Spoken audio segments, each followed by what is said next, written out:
दोस्तों, क्या आपको याद है वो दौर जब अक्षय कुमार सर की एक टेढ़ी मुस्कान और प्रियदर्शन सर का एक कंफ्यूजन वाला कमाल थिएटर में आग लगा देता था। लगभग 14 साल के लंबे इंतजार के बाद बॉलीवुड की सबसे क्रेजी जोड़ी अक्षय कुमार सर और प्रियदर्शन सर वापस आ चुके हैं फिल्म भूत बंगला के साथ। तो क्या इस बार वो आग लगा चुके हैं या नहीं, चलिए आगे देखते हैं। मैंने कल ही इस फिल्म का प्रीमियर शो देखा और सच कहूं तो मेरा गला सूख गया, चिल्लाने से नहीं बल्कि हंसते हंसते। आज के इस रिव्यू में हम बात करेंगे, क्या ये फिल्म पुरानी यादों को ताज़ा कर पाई या नहीं, क्या ये वाकई भूल भुलैया जैसी कल्ट क्लासिक है।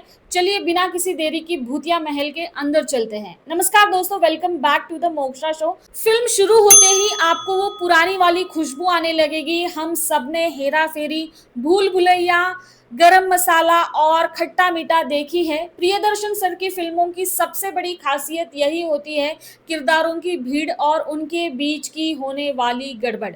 भूत बंगला को देखते हुए आपको वही पुराना अक्षय कुमार वापस मिल जाएगा, वही एनर्जी, वही बेमिसाल कॉमेडी टाइमिंग और वही अंदाज जो आज के दौर में कहीं फीका सा हो गया था। इस फिल्म का माहौल आपको सीधा 2000 के दशक में लेके जाएगा, जहां कॉमेडी सिर्फ जोक्स पर नहीं बल्कि सिचुएशन पर टिकी होती थी। कहानी की बात करें तो अक्षय कुमार और उनकी बहन मिथिली पालकर लंदन में अपनी मस्त लाइफ जी रहे होते हैं। तभी एक खबर उनकी दुनिया बदल देती है। उन्हें पता चलता है कि उनके ग्रैंडफादर अब इस दुनिया में नहीं रहे।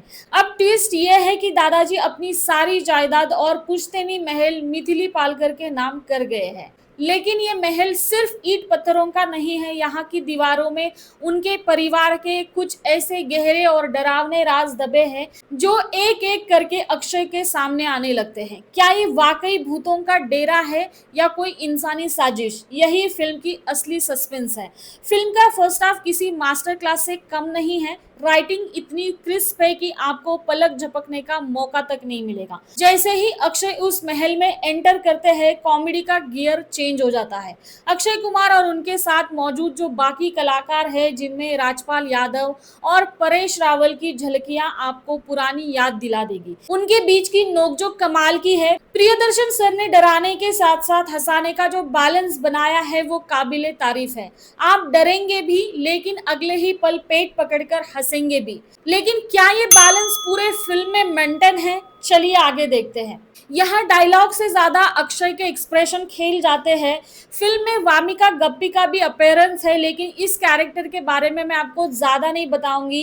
इस सस्पेंस के लिए आपको ये फिल्म थिएटर में जाके देखनी होगी। असरानी सर ने भूत बंगला में अपनी वही पुरानी और बेमिसाल कॉमेडी टाइमिंग दिखाई है, जिसे देखकर एक बार फिर उनके महान कलाकार होने का एहसास होता है। अक्षय कुमार और प्रियदर्शन के साथ ये उनकी आखिरी फिल्म है। उनके पूरे करियर के लिए ये एक खूबसूरत ट्रिब्यूट है, जहां उन्होंने अपने छोटे से रोल में भी जान फूंक दी है।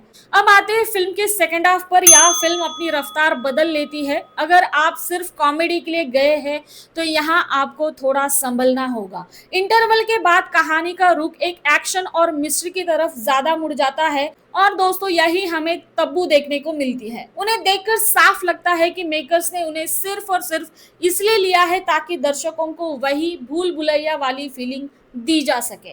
फिल्म में तब्बू पर एक गाना भी फिल्माया गया है जो आपको आमिजे तोमार की याद दिलाएगा। लेकिन ईमानदारी से कहूँ तो जो जादू विद्या बालन या पिछली फिल्मों में तब्बू ने चलाया था वो इम्पैक्ट यहाँ मिसिंग है। गाना होने के बावजूद वो रोंगटे खड़े कर देने वाला एहसास नहीं है। ऐसा साफ झलकता है कि मेकर्स भूल भुलैया वाला माहौल दोबारा बनाना चाहते थे, पर वो उसमें पूरी तरह से कामयाब नहीं हो पाए।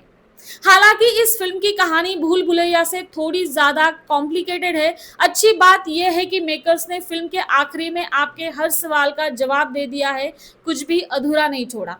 पर कमी कहाँ रह गई? कमी रह गई बैलेंस में।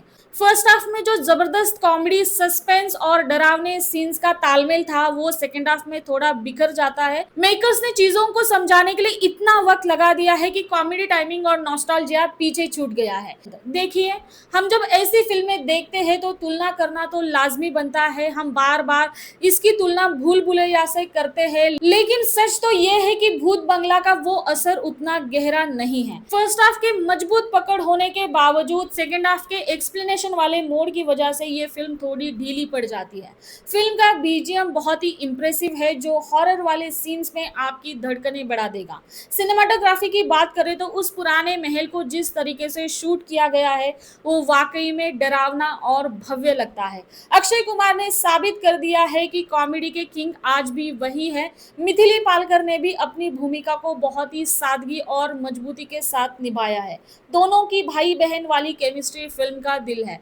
तो कुल मिलाकर भूत बंगला एक ऐसी फिल्म है जिसे आपको अपने परिवार के साथ एक बार तो जरूर देखना चाहिए।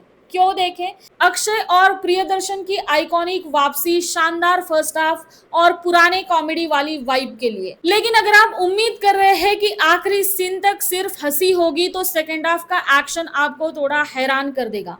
तो मेरी तरफ से इस फिल्म को 3.5 स्टार मिलते हैं आउट ऑफ 5 स्टार। ये फिल्म बॉलीवुड के उस सुनहरे दौर की याद दिलाती है जिसे हम सबने बहुत ही मिस किया था।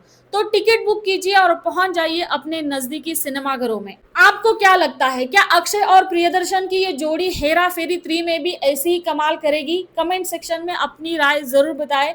अगर ये रिव्यू आपको पसंद आया तो लाइक करो, दोस्तों के साथ ज्यादा से ज्यादा शेयर करो और अभी तक चैनल को सब्सक्राइब नहीं किया है तो जल्दी से जाइए और सब्सक्राइब कीजिए ताकि ऐसे ही फ्रेश और नए रिव्यू आपके पास आते रहे। मैं मिलती हूँ आपको अगले वीडियो में दोस्तों एक नए रिव्यू, नई कहानी के साथ। तब तक के लिए stay safe and stay healthy.